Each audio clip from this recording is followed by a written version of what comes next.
In 5, 4, 3, 2, 1, welcome back to I Think Podcast. Standar yang mungkin yang gue penasaran juga adalah, tadi lo sempat nyinggung adalah orang selama ini kan tahu advertising, oh itu yang pasang di billboard, oh itu pasang di iklan, seperti itu kan, advertising iklan. Sebenarnya emang sedetail apa sih pekerjaan di advertising sebenarnya pembagiannya?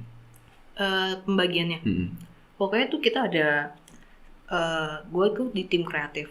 Kreatif tuh terdiri dari, terlepas dari apa strukturalnya gitu ya, ada yang bagian art dan bagian copy.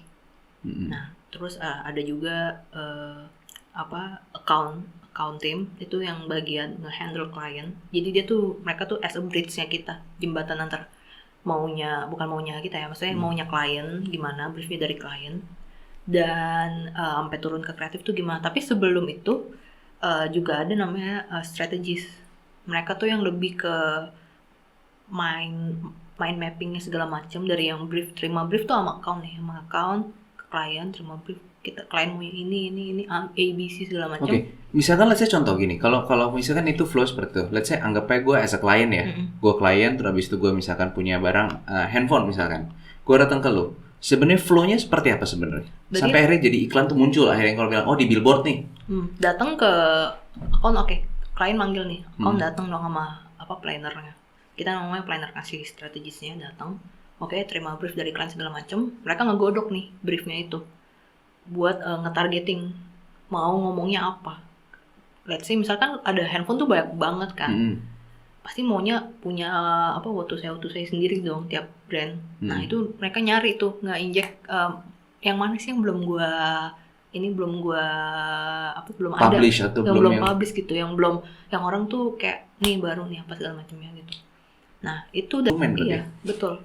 Jadi baru sampai dari situ gue bisa kayak si planner nge-brief, kita mau bikin, kita punya brand ini gini, what to say yang udah touch point-nya nih, starting point-nya yang udah gue temuin tuh ini, terus audiensnya tuh ini gitu. Jadi kita ngulik tuh, dan dari situ baru tuh kita sebagai kreatif baru kita nge-execute secara visual ataupun headline copy gitu. Oh oke. Berarti jadi selama ini kalau orang bilang yang kayak gue bagian kerja di kreatif nih, di kreatifnya segala macam itu, berarti sebenarnya sebelum di kreatif itu ada orang strategik yang ngasih tau dia dulu, seperti kayak mungkin kebagi demografinya, psikografi itu di mereka atau di kreatif? Di mereka orang strategik itu baru ngasih tau kepada lu pada. Tapi bukan berarti kita nggak nyari tahu juga ya, kita juga mulai nyari tahu dong dari apa yang udah starting base dari situ lah, kita nyari tahu dong. Ibarat kata lu memvalidasi dari strategik yang sudah ada datang ke lu. Iya bisa dibilang sih gitu. Oke. Lalu pada saat nyampe di orang kreatif, sebenarnya apa pekerjaan untuk nyampe di orang kreatif ya? Setelah lu tau, let's say misal contoh, handphone ini pangsa pasarnya misalkan dari usianya 18 sampai 35. Terus itu lu kan akan tanya seperti itu kan? Iya. Lalu dibagi yang tadi lu bilang ke art dan copy. Jadi kayak udah ada nih. Berarti misalkan kalau handphone terasi kita ngomongnya kalau nggak di iklan di billboard kan. Di billboard pun lu kalau ngeliat handphone nggak cuma handphone doang dong, kecuali itu handphone udah established banget. Pasti lu ngeliat ada misalkan kita lihat handphone Cina sekarang pasti butuh satu brand ambassador. Lu lihat lo muka artis ini, itu yang kita cari. Kira-kira pastinya gimana? Itu yang lu cari atau yang lu memberikan kasih usulan? Misalkan contoh kayak, kita butuh BA ini di sini atau kita nggak perlu BA, itu dari lu juga atau dari strategik? Itu bisa dari kita dan kita discuss sama strategi gitu. Jadi kayak kita propose ke klien, saya butuh deh ternyata BA, tolong dipilihkan gitu. Udah cari dong kita. Dan kira-kira ini wajah ini tuh cocok gitu. Maksudnya bukan secara wajah ini doang ya, maksudnya kayak dia yang bisa represent brand ini gitu. Dan cara lo ngedesainnya pun kayak itu yang bisa nge-intrigue orang gitu. Kayak misalkan let's say brand Xiaomi pun kalau nge-intrigue orang dengan cara gue ini adalah dupe-nya Apple. Tapi nggak bisa dibilang gue jelek, gue cukup oke. Dan lo kebelikan dengan hal itu, kayak beberapa orang kebelikan. Dan gue juga termasuk kayak this is a nice ad gitu untuk satu brand yang berusaha duplikat dari yang brand udah ada existing gitu. Oke. Nah, pada saat gue juga tertarik juga pada saat BA ya, pada saat pemilihan BA. Sebenarnya dari seorang kreatif juga, dari seorang tim kreatif, dari strategi juga, pemilihan BA itu sebenarnya apa saja sih yang kalian lihat sampai akhirnya kayak, oh gue kayaknya pakai ini nih. Itu kita nyari dari pertama pasti sesuai sama demografis yang ada dong. Gimana sih BA ini bisa jadi inspire dan aspiration orang-orang gitu. Ih kayak pas gue ngeliat ini orang, wow, gue bisa ngerelate gitu. Mencerminkan seperti kayak konsumen itu gue pengen kayak dia. Iya, bisa dibilang kayak gitu. Mau dibilang kita jual mimpi, itu juga ada betulnya gitu. Seperti itu sih kayaknya kalau BA. Selain itu apa lagi pertimbangan dari kalian? Pertimbangannya selain mencerminkan bahwa ini produk ada di dia, pasti ada aspek-aspek lain juga kan yang untuk akhirnya kan, let's say misalnya contoh anak muda juga pasti kan banyak figur-figur yang mewakili anak muda di sini. Atau di era sekarang ini kita tidak bisa pungkiri bahwa ada pembagi dari ini artis, ini ada influencer, ini ada selebgram. Itu kan pasti kan kalian memikirkan itu lagi ya? Iya betul banget. Itu pun juga itu turunannya beda. Ketika kita misalkan di ATL kita pakai wajahnya tuh ini BA-nya ini as a BA. Tapi nanti ketika lo ngomongin di digital dengan yang istilah sekarang influencer, itu yang jadi kayak agent-agentnya kita gitu buat nge-represent brand kita. Ada kan influencer yang kayak adalah yang banyak banget kan, influencer juga dibagi lagi, ada yang makro influencer yang lebih gedenya, yang orang cukup aware dengan dia siapa. Ada lagi yang micro atau nano, yang itu yang benar-benar targeting gitu loh, yang kayak followers mungkin masih sekitar 5.000 10.000-an, tapi itu juga udah cukup banyak orang yang engage sama dia. Itu tuh micro influencer gitu. Jadi bisa dibilang pun juga di era sekarang ini digital, orang mau bilang bahwa lu sebagai influencer atau selebgram atau apapun itu bukan berarti juga karena follower lu tinggi segala macam lu nggak bisa dipakai BA atau lu tidak punya kesempatan itu. Lu punya open juga untuk kesempatan itu berarti. Bisa, karena dimana kita sebagai brand kita mau, ini kayaknya gue ada satu brand, misalkan brand ini anak muda nih, gue mau nyari follower yang kira-kira mau nge-reach audience kita dengan cara nyari satu selebgram atau misalkan influencer micro atau apapun yang kira-kira yang bisa relate sama mereka, dari jokesnya lah, dari cara dia bikin caption lah, dari cara dia ngomong ke audiensnya lah, dan pasti kan ada kayak intersectionnya gitu loh antara lu milih influencer ini dan ketika lu lihat banyak juga nih followers dari brand ini di influencer ini, kenapa tidak gitu. Ataupun kita mau misalnya nyari reach audiens baru, bisa juga dari channeling si influencer yang itu, kayak gue bisa nge-grab ini potensial nih, ada nih, ya udah. Jadi sorry gue jadi akhirnya jadi penasaran lagi.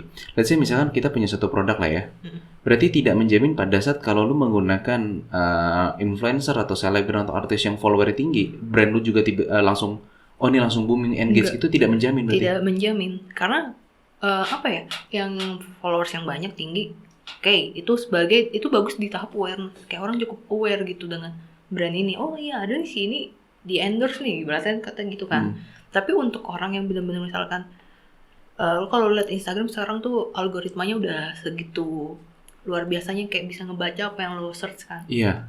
Nah ketika lo search misalnya apa, terus tiba-tiba muncul satu orang yang kayak seakan-akan dia apa, itu udah namanya micro influencer ibarat kata. Dan itu kayak berarti dia yang targetingnya ke lo dan lo dapet itu. Nah itu berarti brand tuh bisa nge-reach lo sampai segitunya. Gak cuma dari yang bikin influencer, tapi bisa sampai yang di micro influencer. So berarti pada saat sekarang pemilihan BA atau kita mau menggunakan influencer segala macam itu nih, berarti bisa dipakai yang tadi lu bilang algoritmanya bisa kita lihat juga ya? Iya, itu bisa di ini juga. Bukan semata-mata yang kita lihat bahwa ini kalau yang dulu gue sama teman gue pernah dikasih tahu bahwa ini kalau follower misalkan 1 juta atau 2 juta kita bisa dapat 10% di sini, kan langsung orang bisa aware dari situ. Belum tentu juga tentu juga kan, butuhnya nggak cuma sekedar aware tapi bisa engage dong. Bisa istilahnya kayak, karena aware aja nggak cukup buat engage pasti. Nggak cukup, makanya kayak butuh kayak beberapa influencer lagi, micro influencer itu. Dan sekarang banyak sih, lumayan banyak kayak KOL agency yang, jadi kita misalnya udah ada strategi segala macam, kita juga nggak mungkin kerja dengan sendiri dong. Pasti kita kayak, gue sebagai kreatif juga nggak bisa tuh kayak mikirin, gue harus nge-reach influencer ini segala macam. Pasti kita butuh satu KOL aja nih. Nah dia yang bikin strategi lagi gimana sih KOL, gimana sih para micro influencer ini, para makro influencer ini bisa works dengan baik gitu. So jadi lu sendiri juga harus, kita sebagai orang yang punya brand atau kita sebagai strategic brand juga pada sebenarnya harus bisa membagi-bagi itu juga ya. Harus bisa. Karena kan kalau let's say yang gue nggak tahu ya, semoga gue juga nggak salah bahwa kalau kita juga pakai influencer yang follower juga tinggi kan kita pasti ngabisin budget juga langsung habis kan. Budget langsung habis. Itu mahal banget ya. Tuh kayak ada, gue sampai se-shock itu kayak bayar influencer ini gitu, gue nggak usah sebut namanya lah. Itu bisa kayak gue beli 1 Pajero. Hah? Itu ada kontraknya berapa kali post dan berapa kali di live Instagram. Ini berarti bukan benar-benar pure kayak influencer atau selebgram kan? Bukan artis kan? Bukan. Terkenal sih emang, tapi kayak wow, gue kayak ini kalau jokesnya kita orang agency, enaknya jadi influencer, kita jadi influencer aja dah. Capek kan. Makanya balik lagi, pada saat berarti kalau gitu kita juga harus tahu bahwa budget berapa yang kita mau keluarin, terus habis itu targetnya juga harus kita benar-benar kayak kita mau apa, apakah lu mau aware dong atau engage. Betul. Sehingga akhirnya di level-level itu lu nggak bisa hajar langsung, oh gue mau aware, terus habis itu oke gue hajar semua, ternyata pada saat aware nggak engage kita nggak bisa convert juga dong berarti. Iya, jadi ibaratnya mendingan gini deh, kalau lu misalkan lu nggak punya budget untuk bayar KOL yang mahal pun, tapi lu bisa reach lu bisa punya banyak KOL, micro KOL yang bisa reach audience lo, itu kan cukup disruptif gitu kan, lu cukup mengganggu kan. Itu udah masuk, itu sebenarnya juga salah satu solusi, salah satu cara sih. Jadi mendingan banyak kayak sporadis gitu, tapi orang langsung kayak wah apa nih selalu muncul gitu. Dan bisa juga channelingnya, targetingnya makin kemana gitu. Jadi kayak mendingan kayak gitu, itu salah satu strateginya. Tapi kalau anyway balik lagi, kalau budgetnya cukup ya kenapa tidak kalian kita jalankan 360 itu semuanya gitu. Jadi kan balik lagi ke budget lagi ya. Jadi budget, tidak selamanya bahwa orang yang punya budget kecil pun tidak bisa melakukan iklan atau digital saat ini dong berarti. Iya, betul. Dan itu challenging untuk agensinya sendiri, kayak wow, budgetnya kecil sekali. Apa yang harus kita lakukan teman-teman? Selain berdoa tentunya. Sehingga itu salah satu yang tadi lo saranin lah ya, bahwa lo nggak bisa pakai istilah tadi apa, ada nano, mikro dan ada pokoknya istilah itu ada KOL, makro KOL dan mikro, ya mikro atau nano gitu. Nah itu yang akhirnya bisa kita pakai di situ lah ya. Bisa, walaupun mungkin mereka masih kecil, tapi kecil di situ dan orang engage-nya juga cukup baik. Iya. Bahkan kalau lo even kita bikin salah satunya itu di advertorial ataupun kita bikin ads, kalau buka web apapun kan suka ada yang kayak banner apa, keklik lah nggak sengaja, akhirnya segala macamnya, atau enggak di Insta Story, lo lagi asik-asik Insta Story temen lo atau apa, tiba-tiba ada ads gitu, itu juga bisa budgetnya kita alihkan ke situ. Jadi seganggu mungkin, istilahnya sih kita bilang seganggu mungkin, karena untuk di awareness mendingan lo seganggu itu kan, biar message-nya kayak orang-orang tersampaikan gitu. Sehingga berarti tidak bisa juga menjanjikan bahwa pada saat lu sudah bisa membook atau menggunakan seorang influencer besar dan lu udah santai kayak udahlah dia juga udah gede, toh juga follower kita naik, dengan follower naik pun juga belum tentu engage ke konsumen juga berarti. Belum tentu sih kayak gitu. Kayak misalnya kan lu brand baru tapi lu langsung hire KOL gede atau apa ya, emang it's okay gitu, tapi kayak kalau buat gue sih kayak kurang efektif sih kadang. Kayak apa yang harus dilakukan kalau gitu? Apalagi kan di era sekarang ini banyak startup juga, orang yang baru mulai bisnis kan. Iya. Apa yang harus kita lakukan sebenarnya kalau ya satu kita tahu kalau yang besar pasti budgetnya kita mau mati di situ. Menurut gue sih kalau dari yang gue pelajarin kayak mending lu bikin satu brand itu holistik, mungkin kayak satu journey nyambung gitu sih. Tapi ya anyway kalau misalkan again tadi itu kalau misalkan targetingnya emang gue nggak tahu nih itu menurut opini atau apa, tapi kayak misalkan brand ini lu punya targetnya tuh ses kalangan apa CAPD atau itu, tadi itu mereka bakal lebih percaya dengan kayak lu meng-hire brand nomor satu KOL karena mereka look up to them kan. Tapi kalau misalkan lu ngejual brand ini, lu berusaha targetingnya ke orang yang ses A atau B, mindsetnya kan udah beda. Gue lebih butuh benefit dari brand ini, gue bisa mau berubah ke brand ini tuh apa gitu kan. Padahal gue punya yang sebelumnya, gue punya yang kebiasaan gue mengkonsumsi brand ini, tapi kenapa gue harus ke brand itu?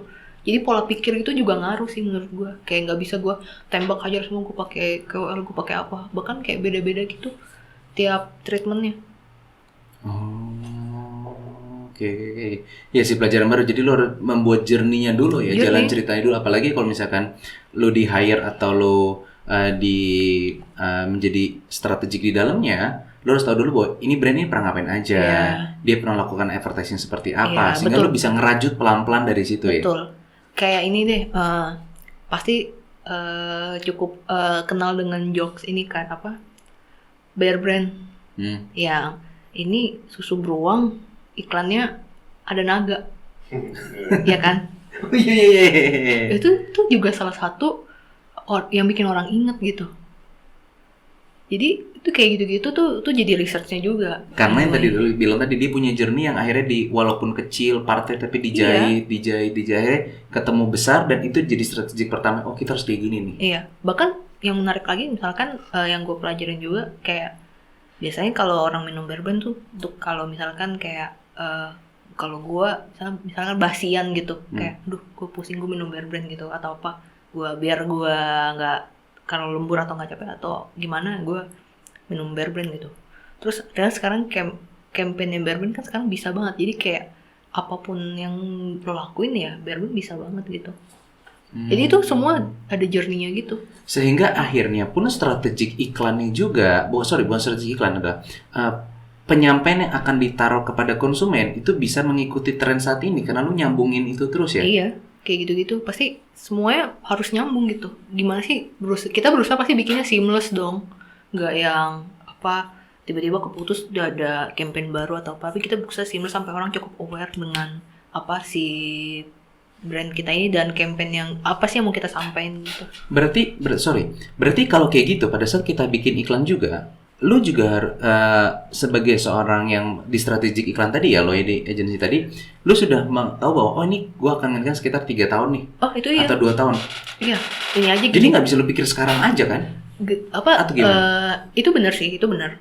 Kayak sekarang nih kita kan udah di H2 namanya kan. Udah di halfway 2020 nih.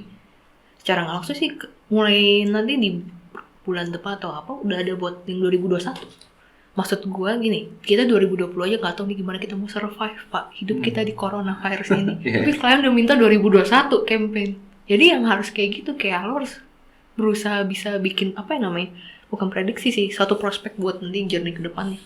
Jadi nggak cuma bisa bilang cuma kayak 2 bulan, 3 bulan, atau misalkan oke, lo pakai influencer ini, terus habis itu lo dapat follower naik, terus habis itu lo menganggap bahwa ini udah engage nih, nggak bisa sampai seperti itu. Nggak bisa sih, follower naik ya follower, lo sekarang juga bisa beli follower. Mau gampang ya. Tapi gimana sih follower lo ini tuh organik gitu, yang kayak komen di brand lo, kayak ikutan kuis lah, yang gak sekedar kuis hunter doang gitu segala macamnya. Itu sih yang jadi lo juga setidaknya harus bisa challenge-nya dan mengconvert pada saat lo tadi sudah misalkan let's say dapat follower naik lo harus bisa convert mulai engage atau mulai bisa intuin lah sama brand ini. Betul. Dan di situ pun lu juga tidak bisa sampai stop bahwa oh ini udah selesai nih, ini berarti udah fine, kerja gue baik. Enggak, lu masih track lagi mungkin bisa dong. Setahun sampai 2 tahun lagi. Harus ngapain lagi? Ngerajut lagi berarti kan. Secara di digital apa, secara di ATL yang itu yang biasa kita lihat kayak di apa TVC itu ATL. Ya, ini mungkin lu ini juga biar orang juga tahu apa sih sebenarnya bedanya ATL dan BTL sebenarnya. Mungkin nggak semua orang juga banyak tahu sih sebenarnya. Okay. Jadi gini ya, ini menurut gue aja nih, asumsi gue yang belajar biar gue lebih cepat karena gue jujur aja, gue baru seumur jagung 4 tahun ini gitu. Jadi maksudnya 4 tahun tuh, gue setahun tuh di branding, 3 tahun belakangan ini gue baru di advertising kan. Jadi menurut gue adalah, gue baru tahu ATL BTL tuh pas gue di kantor kedua. Kamu bikin ini ya, ATL. Terus kayak, gue sumpah itu demi gue nge-search di Google. What is ATL? What is BTL? Terus itu apa yang keluar? Ya penjelasan doang kan, terus gue kayak ini gue harus ngapain? Disuruh gue brainstorm bikin campaign pas itu. Kayak campaign apa lagi? Gue nggak tahu. Lu bukan ngajarin gue, kayak kan lu yang ngebawa gue ya. Kan gue juga banyak kerjaan, masa gue harus ngajarin lu juga belajar sendiri, lu digituin gue sama partner gue. Terus gue kayak oke. Oh ATL jadi basicnya nih ATL tuh kalau yang lu lihat di itu namanya above the line kan, kayak yang lu lihat di TVC, di billboard something gitu, itu menurut gue itu ATL. Di BTL adalah gimana kita mau engage dengan audiens, gimana kita mau nge-represent brand ini lebih dekat dengan audiens, itu di biasa activation event segala macamnya gitu. So jadi banyak yang kalian lihat selama ini atau mungkin tanpa sadar ya, kayak let's say kegiatan running. Nah, Pokari Run itu BTL. Itu sebenarnya ya termasuk di dalam ranah periklanan sebenarnya. Itu ya. Cuman itu tadi lu menjelaskan bahwa ada ATL dan BTL tadi, sehingga orang tuh jadi nggak sadar adanya bahwa oh ini tuh ini, tapi mereka ngejar bahwa ini ada kegiatannya di sini. Iya, betul. Nah, strategi apa yang paling berbeda? Let's say kita ngomong pertama di ATL dulu. Lu spesialisnya di mana selama ini? gue spesialisnya nggak sih, sekarang gue udah terbiasa bukan terbiasa sih, gimana ya, dapat kerjanya begitu karena kan, dipaksa karena itu bukan terbiasa gitu. Jadi maksudnya itu gue copywriter, gue tuh dulu taunya cuma di ATL gitu doang kan, tapi karena dulu di kantor yang lama tuh sebenarnya palu gada gitu, copywriter cuma saya satu-satunya, tapi semua brand pitching dan semuanya itu harus ke saya gitu. Jadi lo pikir dua-duanya? Jadi pikir dua-duanya, BTL kayak oke, bikin event, nama event, terus bikin sumpah itu gue pernah paling aneh bikin nama event udah segala macam, terus gue harus bisa bikin rundown. Terus itu gue sampai bertanya, emang copywriter sampai harus bikin rundown gitu, sampai harus gue bikin kata sambutan gimana? Tuh gue nggak tahu itu kantor gue yang aneh, kantor gue yang gila kayak itu mungkin, tapi ya anyway gue mau nggak mau jadi belajar dong. Itu kayaknya sekarang gue baru tau kayak kantor gue yang gila deh, soalnya kalau sekarang juga yang sekarang kalau ke kantor gue sekarang kayak ya udah BTL diserahin ke BTL agensi lain gitu. Jadi kayak oke, gue cuma ngasih kita mau bikin ini nanti brainstorm bareng udah gitu doang gitu. Kalau di ITL-nya campaign kayak gini, kayak tadi yang kita udah bahas ya sebelumnya. Itu sebenarnya menurut gue sih, atau gue lebih seneng, gue lebih bisa di ITL ketimbang di BTL, karena susah loh buat lo nge-host satu event gitu, dan lo harus memikirkan message dari event itu apa dan namanya yang bisa nge-triggering orang. Tapi bukan ATL juga susah ya. Itu yang membuat gue juga jadi tertarik dari pekerjaan. Sebenarnya semuanya susah sih Pak. Iya. Tapi karena saya untung dibayar gitu kan di masa pandemi, jadi saya jalani gitu. Tapi yang menarik juga bahwa di ATL itu kan mau tidak mau, kalau ATL itu kan pasti ada yang di orang langsung nonton di TV, atau mungkin orang nonton yang di YouTube. Itu di digital. Oh, itu udah masuk digital. Digital. So berarti kalau ATL berarti masuknya dari TVC dan segala macam. Iya, tapi sekarang juga lo bikin TVC juga, maksudnya udah bisa harus fit in di YouTube dong, kayak. Karena kan iklannya mereka rata-rata, gue nggak tahu sih. Selama ini bukan kayak iklan yang ada di TV juga masuk di YouTube. Itu karena sekarang udah masuk ranah digital juga sih anyway. Jadi menurut gue sekarang ATL juga, kita nggak bisa ngomong ATL BTL, kita nggak bisa ngomong ATL BTL digital lagi. Jadi itu udah jadi satu form gitu sih. Paling emang cuma digital ya, orang juga ATL ya it's the same gitu loh, nggak terlalu jauh berbeda sekarang buat sekarang ya. Karena mau nggak mau tuntutan zaman itu ya. Udah digitalize banget. Dulu pas zaman dulu tuh print ad segala macam, zaman kemasan katanya, kalau kata bos-bos gue ya, zaman kemasan tuh kayaknya 10 tahun yang lalu lah. Yang lu bisa ngeliat iklan yang aneh-aneh, yang menarik banget dari radio sampai di TVC, yang kayak iklan apa ya, Frost, yang aneh-aneh, yang kayak tidak apa, yang mau jadi apa, jadi kasir gitu-gitu. Oh iya. Itu kan cukup aneh kan zaman dulu. Itu zaman keemasan itu ya gitu. Sekarang lu bikin yang aneh-aneh di TV juga orang jarang nonton TV. Ya mau lu taruh juga nggak apa-apa. So mau nggak mau lu harus pindah dong ke digital. Lu harus mulai terbiasa dengan digital juga. Lo lihat ini kan iklan yang ganggu itu kan, yang orang ponian terus kayak Anda mau sukses dalam waktu apa-apa. Itu kan, gue lupa gitu nama. Itu kayak gitu-gitu. Harus seganggu itu sekarang sih. Berarti istilah yang tadi dibilang ya, pada saat lo iklan itu seganggu apa sih lo sama konsumen sampai akhirnya mereka merasa kayak mulai melihat kayak ini apa sih sampai kayak gitu? Iya, menurut gue seganggu, dan seberapa jauh lo bisa nge-reach mereka sih. How caranya kita sampai bisa nge-reach mereka? Gue nggak ngomong nge-reach, mungkin sampai meng-engage mereka sampai kayak ini ada ini, kan itu juga salah satu kelebihan lo kan, ngatur-ngatur kata tadi di situ kan? Iya, nah ini deh apa ya? Gak cuma ngatur kata doang, maksudnya gue ngatur kata, tapi it's a group team, maksudnya it's a work team gitu kan. Terus kayak ketika ini deh dapat report dari klien, salesnya naik, itu salah satu KPI, bisa jadi salah satu KPI. Itu tidak bisa dipungkiri, klien mau memanggil Anda untuk pasang iklan supaya apa? Orang cukup bisa beli brandnya dong, atau enggak ketika orang nge-search brandnya juga, itu kan kayak ada datanya, berapa banyak brand lu di-search, dicari tahu kan. Nah itu kayak gitu. Nah, oke. Harus ada perubahannya gitu.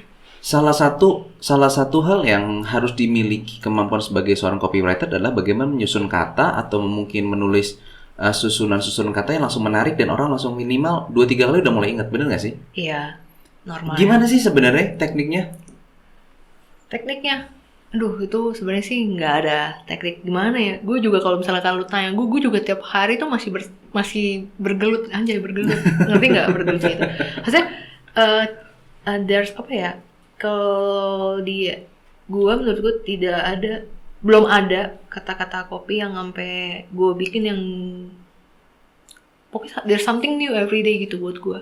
Kayak gue nggak bisa berpatok dengan kayak gue bikin ini ya gue udah puas gitu. Dan kayak gue sampai sekarang juga belum menemukan rumusnya. Ada sih memang ada, maksudnya ada rumusnya maksudnya, tapi bukan rumus gitu. Tergantung brandnya apa, gimana gue mau ngomongnya, feeling ini kalau dibilang feelingan juga bisa jadi gitu. Karena kalian pun sendiri juga pada saat buat juga tidak bisa memastikan juga bahwa dengan tagline ini atau jargon ini kalian bisa langsung diingat. Betul, karena itu lagi tadi balik kayak dari strateginya apa nih, kira-kira positioningnya dia mau ngomongnya ini. Coba dong come up dengan satu tagline-nya apa yang kira-kira bisa nih buat nanti digital gitu. Cari dengan berbagai list segala macamnya, ngasih alternatif sampai dirasa pas lu bilang wah boleh juga nih, cukup ngehe juga gitu. Oke, kayaknya bisa deh. Nah itu tinggal gimana propose ke kliennya kan. Kata-katanya tuh simple banget. Kayak gue lagi misalnya gue ini udah jalan juga, campaign udah jalan gitu. Di iklannya udah ada lah ya. Udah ada lah. Gue ngomongnya pas banget. Campaign gue gimana kata-kata pas banget bisa lu jual ke klien. Udah. Lu kalau ngeliat kata-kata pas banget kan kayak ya apa gitu. Tapi lu gunakan kan tiap hari pas banget gue lagi apa. Jadi positioning brandnya kayak pas banget gue lagi kepanasan, pas banget ada ini. Intinya itu memang kalau mau dijual. Tapi kalau mau ngomong ke momen lagi juga pas banget gue galau, pas banget gue ketemu ini gitu. Itu kan kata-kata yang sering gunakan secara tidak langsung kan. Berarti sebenarnya pada saat kalau kita bikin tagline atau kita bikin jargon pun kita nggak perlu sampai mikir yang sepusing pakai rumus segala macam ya. Lebih ke ngikutin dari strategi sih, follow the strategi aja. Apa itu strategi itu udah ngasih satu idea. Kenapa bisa gue come up dengan pas banget adalah jadi si brand ini nih brand RTD lah, ready to drink tea gitu. Dia tuh in the between, rasanya tuh in the between dari brand yang ada di paling top dan yang di bawah. Ada yang paling di top dan yang enggak yang kedua gitu. Rasanya nih masalah rasa, bukan masalah strata dia di mana nih. Yang paling top kan kayak apapun makanannya, nah itu kalau tahu lah ya. Yeah. Yang satu lagi yang ulet. Oh iya. Yeah. Tapi ini kita ngomongin rasa ya. Jadi kita mau positioning si RTD-nya yang gue pegang ini. Itu dia di tengah-tengah. Rasanya tuh nggak yang terlalu pahit, tapi nggak terlalu manis. Itu pas. Yang akhirnya Di tengah-tengah, in the middle. Apa? Pas banget. Udah pas banget nih. Rasanya segini, pas banget nih. So berarti lo sendiri pun juga harus mengetahui bagaimana produk dan jasa itu dong ya? Kita minum kok, itu kita tes bareng-bareng. Emang gue sukanya yang ulet kan, tapi kayak ya iya sih rasanya emang di tengah-tengah gitu ya. Gimana gitu. Berarti selama ini bahwa orang pada saat bikin iklan pun sampai sedetail itu lo sampai nyobain, sampai lo harus tahu, sampai lo tahu kompetitor seperti apa, sampai akhirnya mulai keluar ide di sini kayak oh ya ini dia. Iya, kayak gitu. Dan sebenarnya nyari ide juga ya udah itu udah ada kita bikin, gimana cara mau ngejual ke klien, karena kan klien jual duit ngeluarin duit buat ini kan. It's gonna work atau enggak kan. Ya itu sih yang susahnya. Nah, itu saya menyerahkan pada account team. Nah, tapi kita juga preset, kita meyakinkan klien, tapi gimana sih cara mereka bisa ngejual itu. Nah, ya itu ngejual kata pas banget. Oke.